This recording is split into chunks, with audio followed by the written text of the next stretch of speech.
of lesbians. You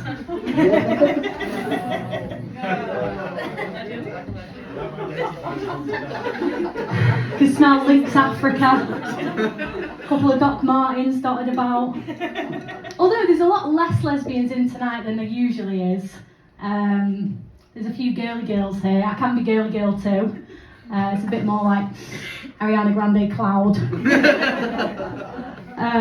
No, it's nice to be here. Thank you so much for coming. This is my first one-woman show. It's very exciting. This is what's called a work in progress, which basically means me and you will kind of figure out together whether or not I'll ever do this again. So no pressure. If you like it, laugh. If you don't like it, laugh. And it should be good. So yeah, my one-woman show. Every day in my life, I feel like the main character of my one-woman show, right? That is my life. And theoretically, members of the audience, aka you lot, come into my one-woman show that is my life. They tell me what to do. And they tell me what to do, and it's things that I don't want to do. So they'll say things like, time to do your tax return, or you're not allowed to steal from Asda. And it's like, don't tell me what to do. I have a real issue with authority, being told what to do. So much so that, for example, if something was boiling hot and someone said to me, don't touch that, it's boiling hot, I'll decide for myself actually, because it's boiling hot. Or when I was doing my driving lessons, my driving instructor would say, stop at the red light. Well, I was going to stop at the red light, but now you've told me to, I don't really feel like it. Or if I'm driving 30 in a 30 zone and there's a car up my arse, I'll go down to 25. I don't care. My girlfriend was like, you can't do that to ambulances. Watch me. I don't care. I was interested why I don't like being told what to do so fiercely. So I googled it, and this article came up about ADHD. Woo! The lesbians are like, woo! This article came up about ADHD, and it said, don't self-diagnose. Don't self-diagnose. So it turns out I've got ADHD. It all makes sense.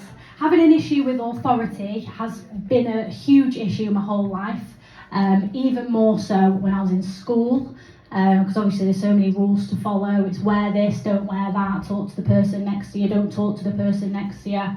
So I did what all kids do at that age, and I bought some stink bombs. Is everyone familiar with stink bombs? Yes. Yeah, I looked at this room and I thought, this room, if any room knows what a stink bomb is, it's this room. So I went into school one day with some stink bombs, and I went to the year office, turned the light off, threw a stink bomb, closed the door, ran off. Felt great. Everyone laughed, I gained a lot of respect. Very, it felt good. And then the next day I came in, teacher called me into the year office. She said, come here please, sit down, watch this. She started showing me some black and white CCTV. I thought, shit. So I was watching the CCTV, I'm wearing the same JD drawstring bag in the CCTV that I'm wearing. And you see me do it, clear as day, throw the stink bomb, close the door, run off. She looks at me when it finishes, she said, what do you have to say for yourself? And without a second thought, I said, that can't be me. And she said, what do you mean that's you? I said, that can't be me. I wasn't wearing black and white that day. And I'm sorry, but how fucking good is that? But she didn't laugh, she didn't find it funny. She did the typical teacher thing of, right, no. You're not big and you're not clever. I think you'll find that's very big and very clever. Do we have any teachers in? Yes. Yeah. Not scared of you now. Oh. So, I've had therapy since school. You might have guessed that already. It was pre-stink bomb incident. It was great. Still have it now, it's good. But I was thinking about a really humbling moment when you're having therapy. Anyone had therapy? Yeah. Again, the lesbians are like, yeah. Yeah. You're actually straight. You're giving lesbian to me. Give it a few years, that's what I used to say. And look at me now. There's still time. You're in the right place. Yeah, so I was thinking about a humbling moment when you're having therapy, when you're crying your eyes out to your therapist.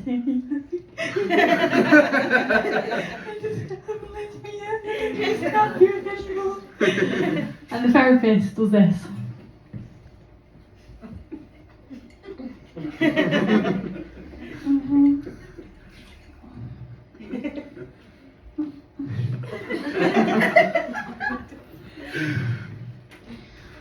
I'm going to have to stop you there. We have reached the end of the session. If you wouldn't mind sort of trying to not drown yourself in the bath. Good. So she told me I had to stop it there for today. And obviously I don't like being told what to do, so I followed her home.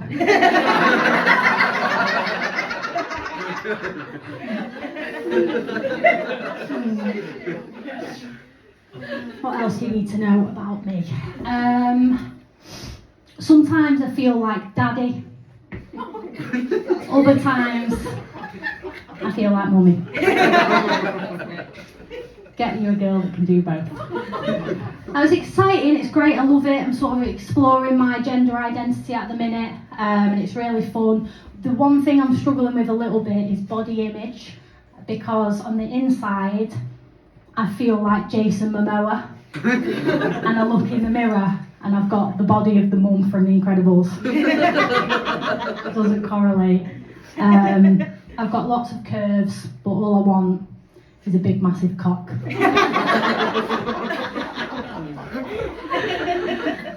Tick!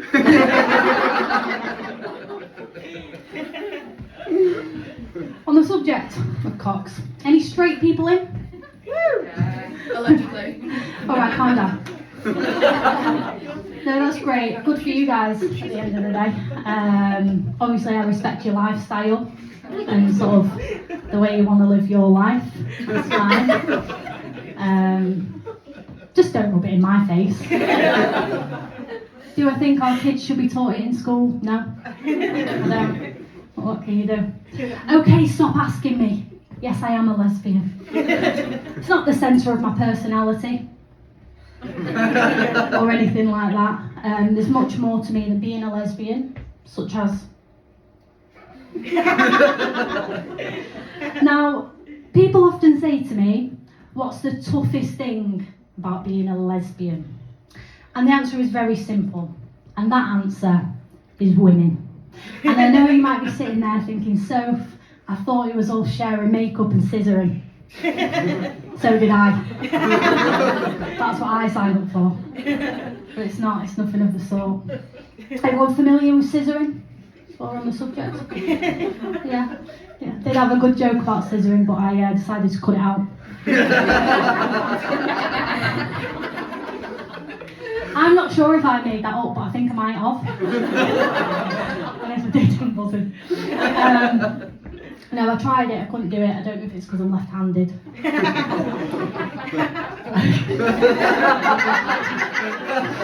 Tick.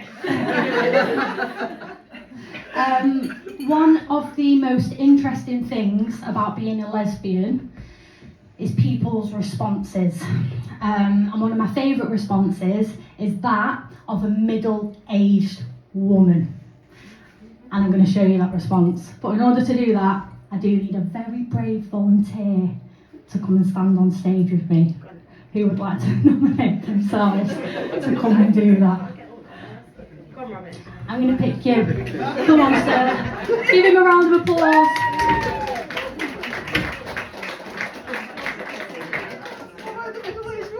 You're not the middle-aged woman, don't worry. You're actually the lesbian. And come to think of it, corduroy, New Balance. You've got it down quite well. What's your name? Declan. Declan. Nice to meet you, Declan. Okay, so all you've got... Declan's actually my friend.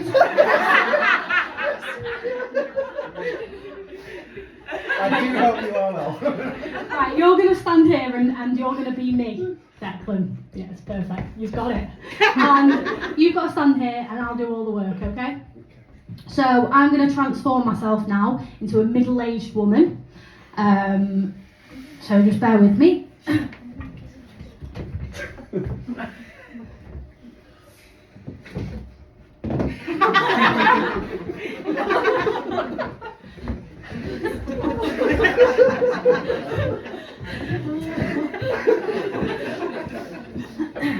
This is my impression of a middle-aged woman finding out I am a lesbian.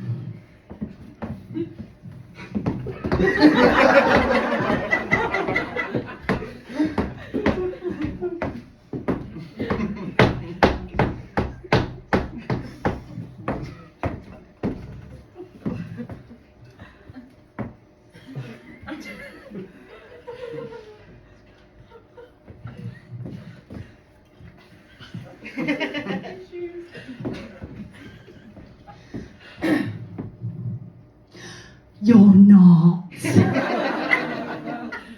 Are you? Oh my goodness. Wait there 1 second. Lynn? Lynn? Yes, no, come here, quick. She's a lesbian. She's a lesbian? No, I can't ask her that. Are you the man?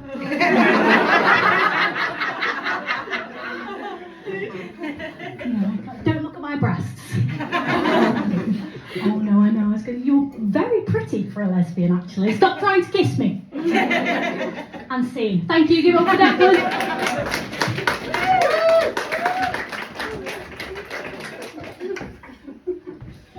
She's a lesbian. She's got a yeah. It's very ASMR. They don't want to say it. My mum does it. She's a lesbian. It's alright, you can say it. Don't start, Mum. I'm on to you next. Now, another interesting reaction is men. Now, men like to assume that we're either best friends, or sisters. And this is even after telling them that we're not best friends and we're not sisters. So this is my impression of a man finding out that I am a lesbian.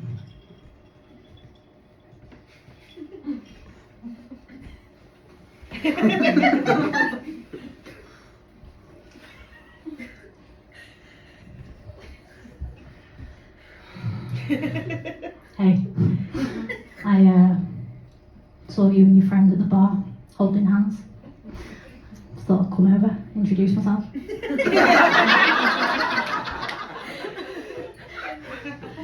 I just like to know if I can buy both a drink. And then I would say, no, this is my girlfriend. And then he would say, girlfriend? It's like your girlfriend. Pull the wool over my eyes. It's like your girlfriend. You silly Billy. And then I would say, she's not my girlfriend, she's my wife. Right? She's my wife. You can't get, she's my wife. A higher level than that, she's my wife, right? And he would say, it's not your wife. Yeah? You silly bitch. And then I would say, she's not my friend, and she's not my sister. My tongue has been up her bum.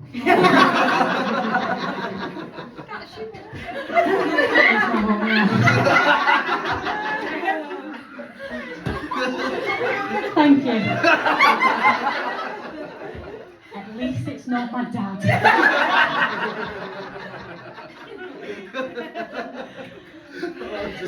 And then he would say, and then he would say,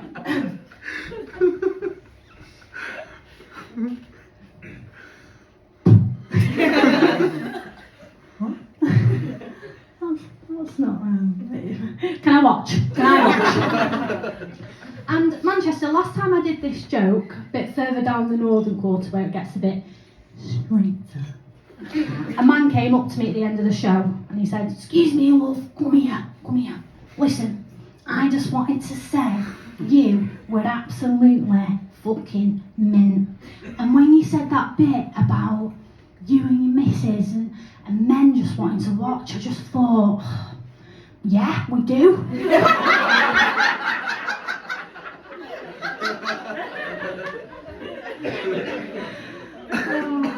I wish I could tell you that was a joke.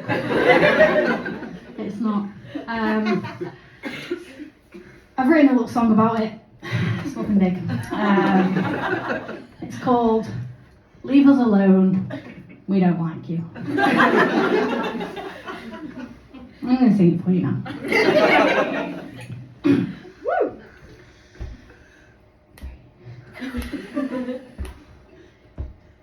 Leave us alone, we don't like you. Thank you.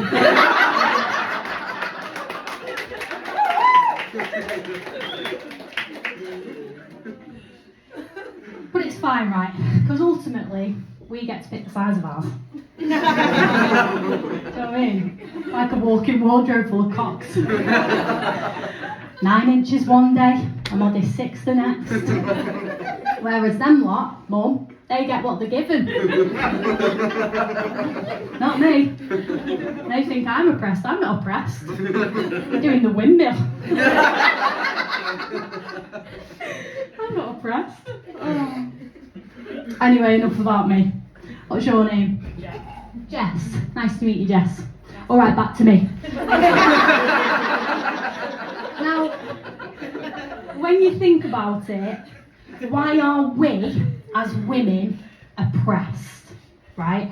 I was thinking about it. Who decided that it was going to be us that get paid less and have period pains? And I've got it.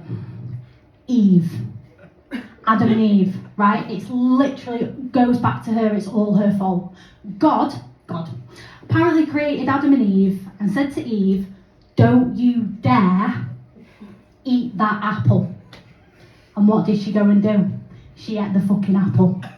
She's probably got ADHD when we think about it. I don't blame her, obviously. I'd have eaten the apple. But Eve ate that apple, and now we all have to do shit we don't want to do, like shave our legs. But in a way, it's kind of iconic that Eve ate that apple, right? Because she didn't want to be told what to do. But she ate that apple, and now we have to read quotes like, "A woman is like a tea bag. You never know how strong she is until she's in hot water." Just sit with that for a second. A woman is like a tea bag. You never know how strong she is until she's in hot water. What in the B and M is that quote? And I've decided that that's going to be my next video. This is my impression of a TikTok lesbian being a tea bag in hot water.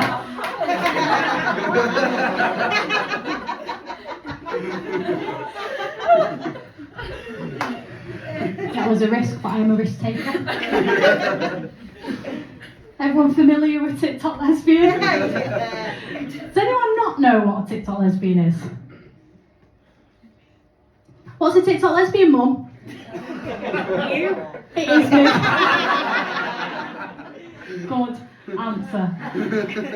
When I asked that question last time, it was really quiet and someone at the front just went, "Isn't it just you?" It is me. It is me. Okay, do you guys remember when there was a big uproar about the NHS using the rainbow flag, and a lot of people within the LGBT ABCDQ plus community were quite hurt because obviously it was kind of a symbol that made us feel safe and things like that. I just want you guys to know I was chill with it. Like, I was literally fine. I didn't mind at all. I think the rainbow's universal, and you know the NHS can use it. I've got nothing but love and respect for the National Homosexual Society. But I kind of get it in a way, because when I used to see a rainbow flag, I'd be like, oh, an ally. And now I could be like, oh, the EDL. You know? It is true. You're right. You never know. You never know. Speaking of rainbows, I'm not crazy on the rainbow gaze.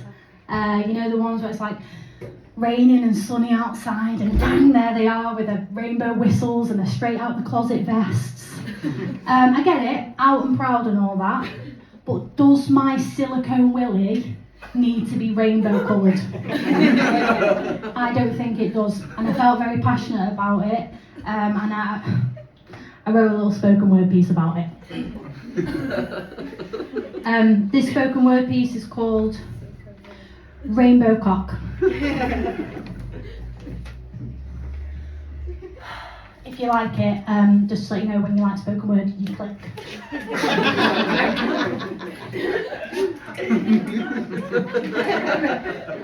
Okay. Rainbow cock.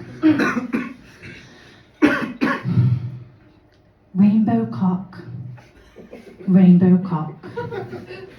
You're the rain through my bow and arrow. Rainbow and tie. The ugliness of your rainbow cock makes my cock floppy. QRSTD. You won't catch an STD with me. Rainbow cock. Hide the cock in a sock. I don't want to see it. Sea and sand, the land around my cock is rainbow. And so we must stop manufacturing. Man, you are factoring. The rainbow cock. Thank you.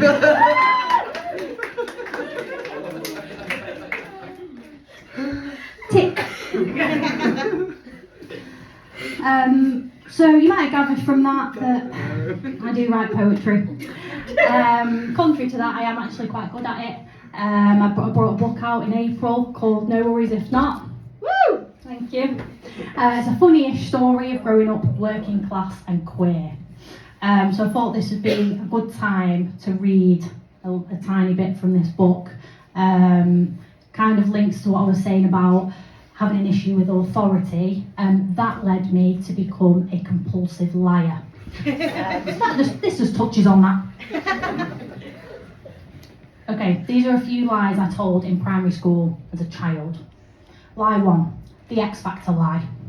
I once told my friends in primary school that for my birthday, I was going to be picked up in Simon Cowell's helicopter and flown to a special screening of the X Factor final before it even happened.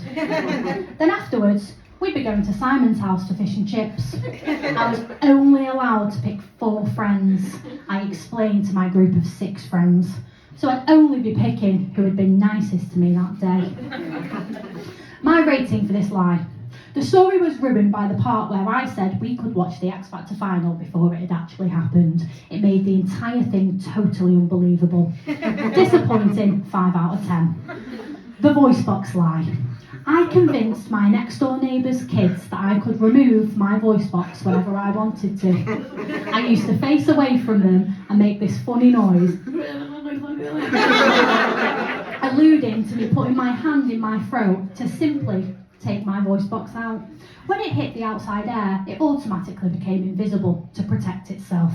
I would then mime to demonstrate how I could no longer talk,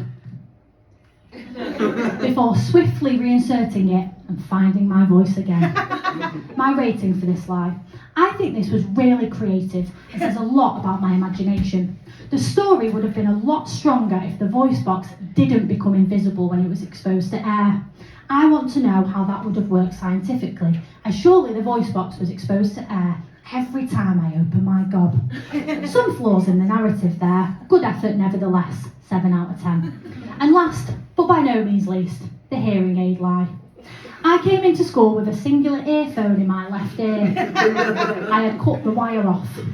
When asked to remove it by my teacher, I said, "It's a hearing aid, I can't take it out." I was oblivious to the fact that my hearing aid had Sony written on the side of it. My teacher took it off me and then asked, "Do you think it's acceptable to pretend to be deaf?" I responded by shrugging, and then I wrote down on a piece of paper that I could no longer hear her. Because she'd removed my listening device. I got sent home. My rating for this lie. This one took real confidence. I admired my ability to keep up the lie despite being caught out. It shows great showmanship to my classmates. Very noble. 9 out of 10. True story. True story. Right, Mum.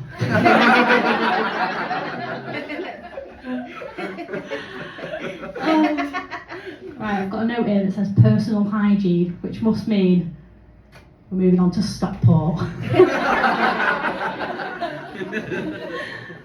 Everyone familiar with Stockport? Yes.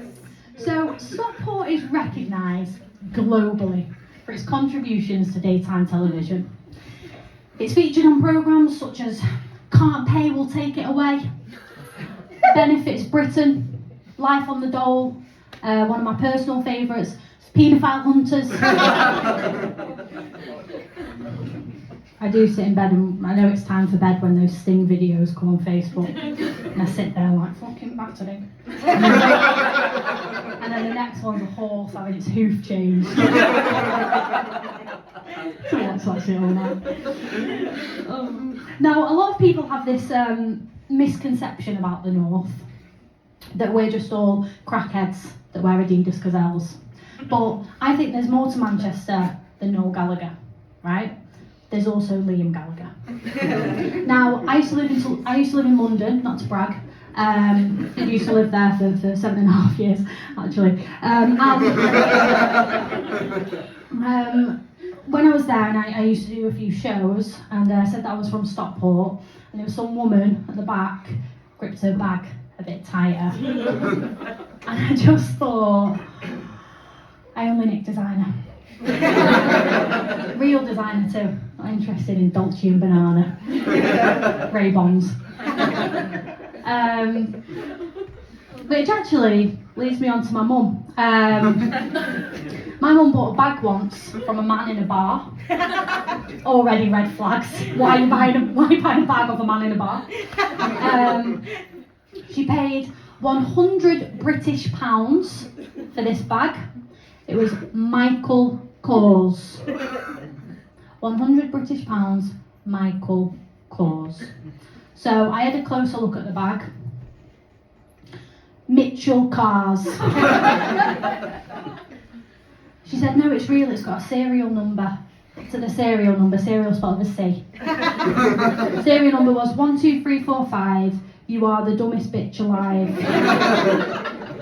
She said, "No, it's real, touch the leather, touch the leather." I'm touching the leather, leather's coming off of my hands. Right, it's not real.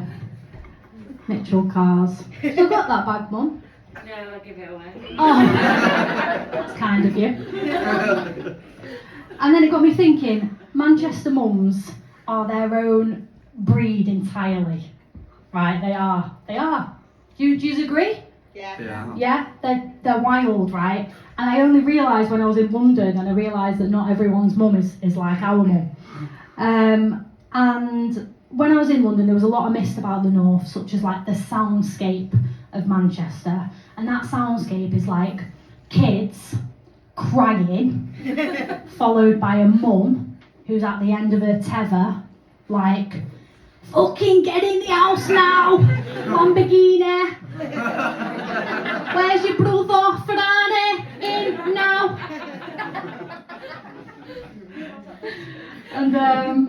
gives me goosebumps actually just thinking about it. I think there's stages to an angry mum, an angry mank mum. I like to call it the evolution of mum. So, you've got stage 1, which is the eyes.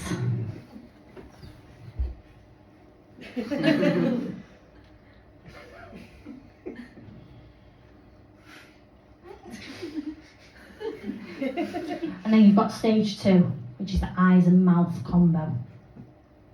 And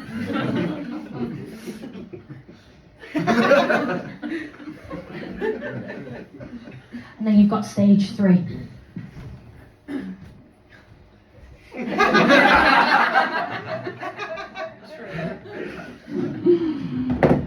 Usually splits the room, that. The middle class kids are like, oh.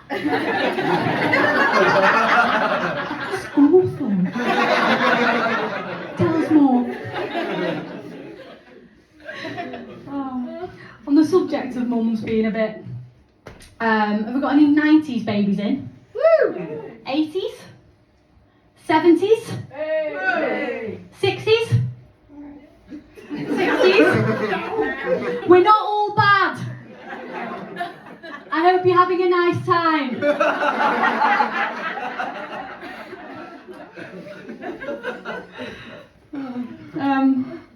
So I've got a 90s throwback for you here, right? Picture this. You get in from school. Your mum's washing the pots. You say, Mum, would you like any help washing the pots? She says, no, I'm okay, thank you. Amazing.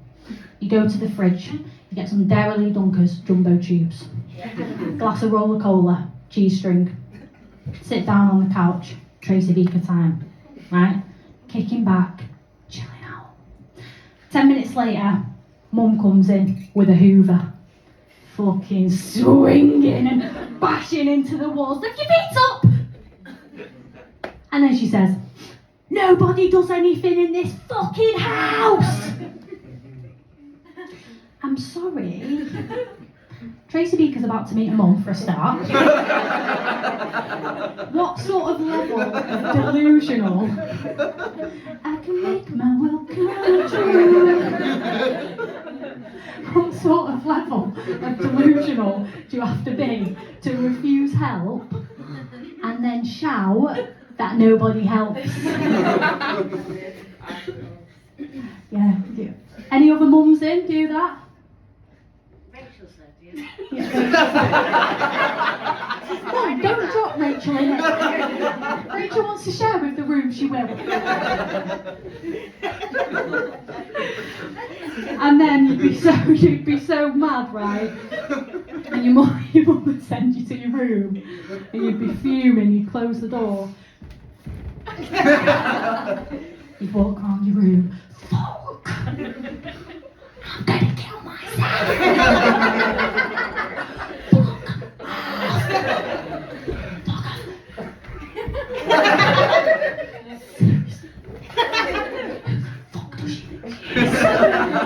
I'm running away! And then she'd shout, yeah, come in.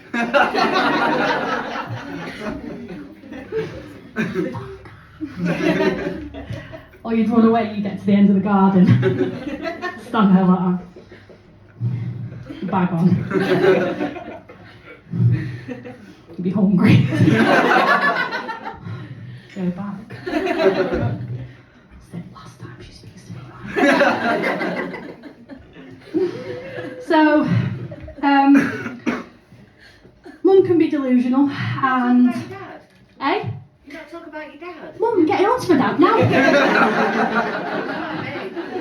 So, Mum can be delusional and do you want to get on stage, Mum? Is it your show? Mum can be delusional and Dad's foreign. Which is a different word for delusional.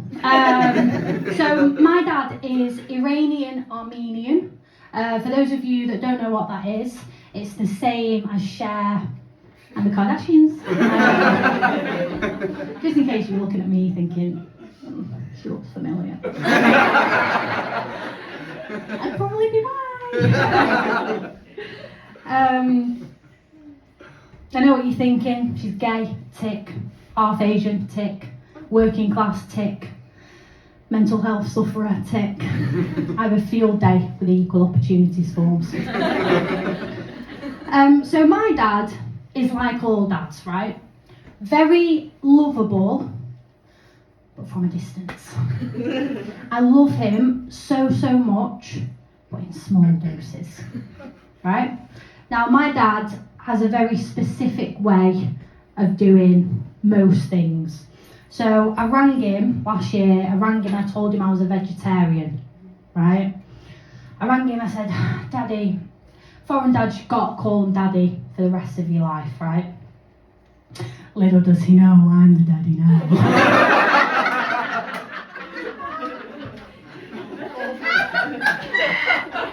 Let me just write that down so don't forget. Little does he know. I'm the daddy now. So I rang him, I said, Daddy, I'm a vegetarian. Silence on the phone. And then he said, who has washed on your brain? Who has washed on your brain? I said, do you mean brainwashed? Yes, that is what I said. Brainwashed. It's not what he said, Dad. The funniest thing is when he tries to do the phonetic alphabet. Everyone familiar with the phonetic alphabet? Alpha, Bravo, Charlie. He will do the phonetic alphabet like this. A for A. B for B. S for S. You know, S. S for S. What else you want me to say? No, I'm not saying sugar. S for S is S. W for W. He's not quite cracked it. He also picks up British sayings and he says them slightly wrong, which I think is quite common. So you know the saying like, I need to sort my shit out, or I've got shit to sort out. My dad would say. My dad would say.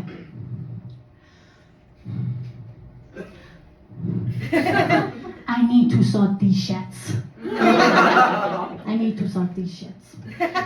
He's recently started feeding pigeons near his flat, which yes, is the cutest thing in the world. I picked him up a couple of days ago to take him food shopping, and I saw all the pigeons there eating, and I said to him, "That's really nice, Dad. Like, you know, they obviously really like that." And he looked at me very serious, and he said, "Yes, well, they are human too."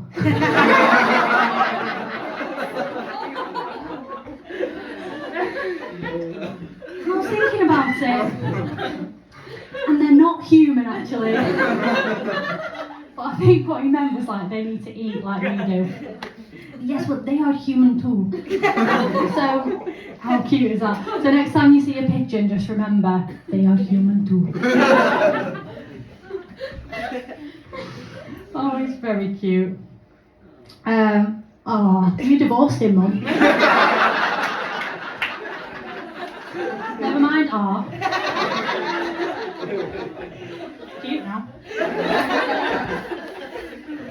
Oh. Do you guys like impressions? Woo! Yeah. Tough shits, I can't do any. Once when I was in London, sorry, it just slips out sometimes. I was in Soho and I saw a big queue for what I assumed must have been a mint nightclub. So I joined the queue, stood there for about 10 minutes, got to the front. It was ATM. Queuing for an ATM. Right. Everyone having a good time? Yes! That's good. Not sure what I would have said if you said no. Okay, it's that time of the show where we play Evolution of the Dyke. Now, what we're going to do now is we're going to dissect the journey of a young Les from present day to now. Okay?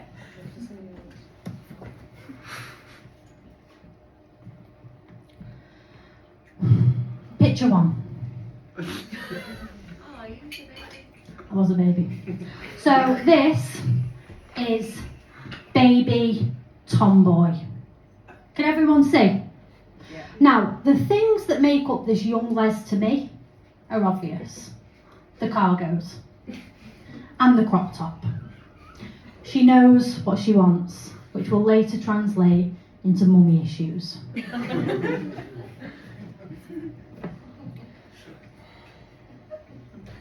Photo 2.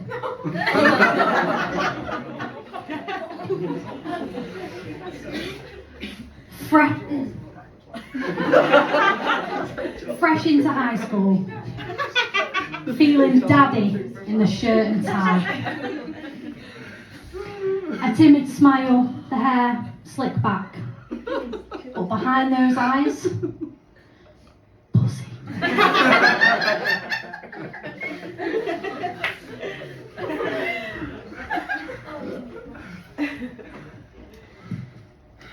Number 3.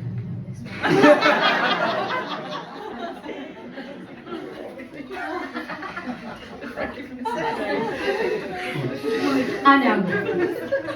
It was only a matter of time. What in the dyke is going on here, you might ask? Not a wig. You were quick. I was quick. This was my no, I'm not a lesbian, stop asking me phase. Again, timid smile. She's thinking, I want to sit on my English teacher's knee. That got me kicked out of school. Yes, Mum. Now, Number 4. This was my boy phase. But as well as my boy phase, I needed a little release. acting class. Acting class, exactly. And behind closed doors, I would snog pictures of girls aloud stuck to my wall. Anyone else used to snog pictures? Yeah.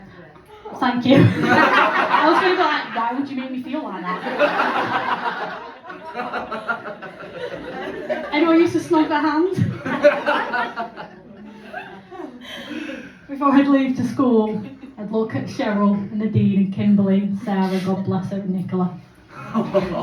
And I'd say, see you later, girls.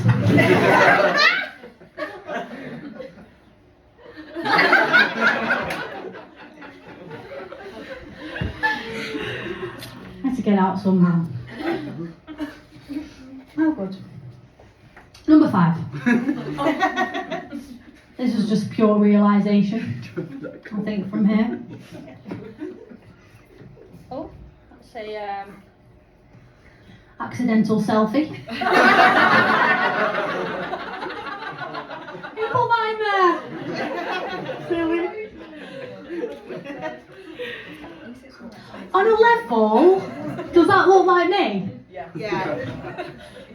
He smokes weed on my street. Does it? That's me, actually. Oh, and last, but by no means least, the TikTok lesbian. So that's a full 360, really, when you think about it. And I decided that I want to keep adding to these photos. So I thought it'd be a nice way to wrap up the show would be to take a picture of you lot doing this.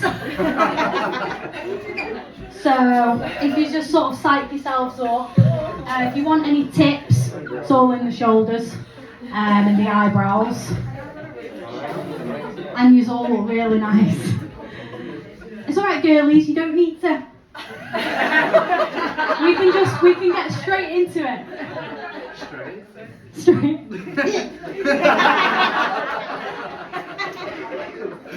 Okay. He's ready? Right. 3. Right, he's ready. 3, 2, 1. Now this is the point of the show where I usually say 1 for the bank, but my mum's here, so I'm not going to. I don't mind. No, I don't think you know what that means.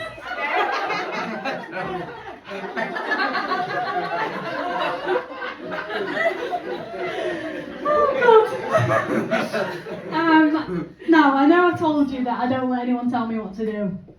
But my girlfriend did say to me before we started that I'm not allowed to spend more than 45 minutes in a room full of lesbians. So we are going to have to end it there.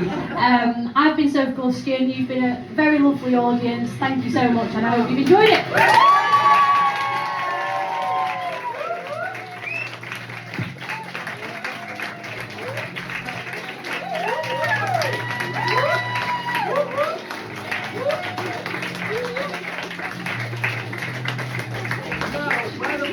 I guess you can go if you want.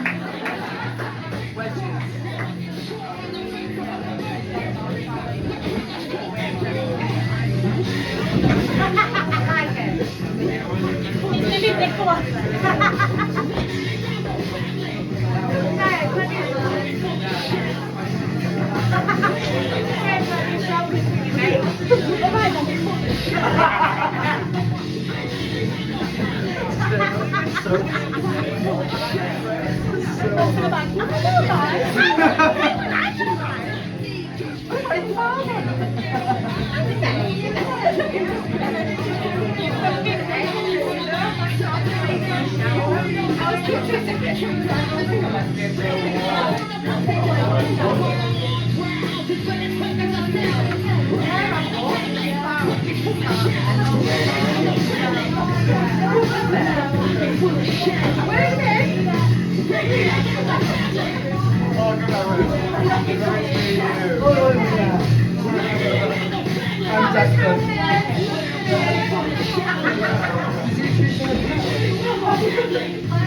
Sophie's done with the show. Sophie's done with the show.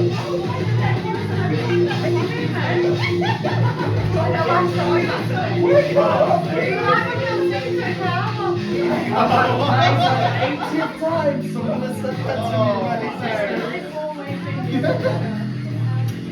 Are you having that?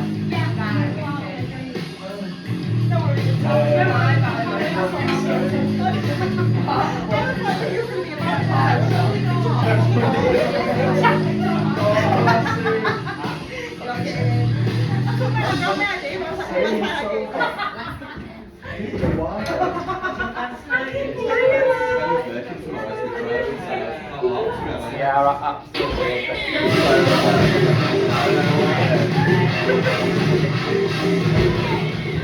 Where did you get those shoes from?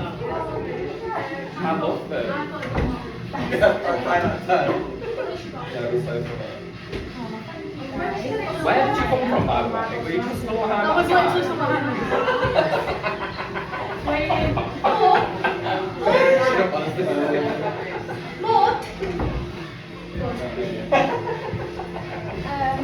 Excuse me, love, have you got a rainbow coffee to take out?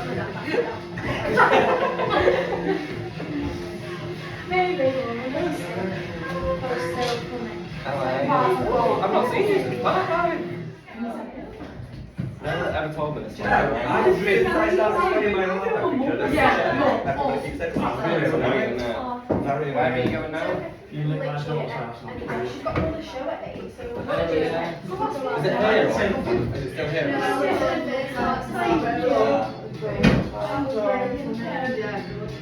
I've known from you, that was even more. Oh, thank you. I'm going to come out and get my drink that you just came. Yeah, we've got 4 hours on the car. Oh, nice. What are you on? Is there any treat for this? Loads of places, yeah.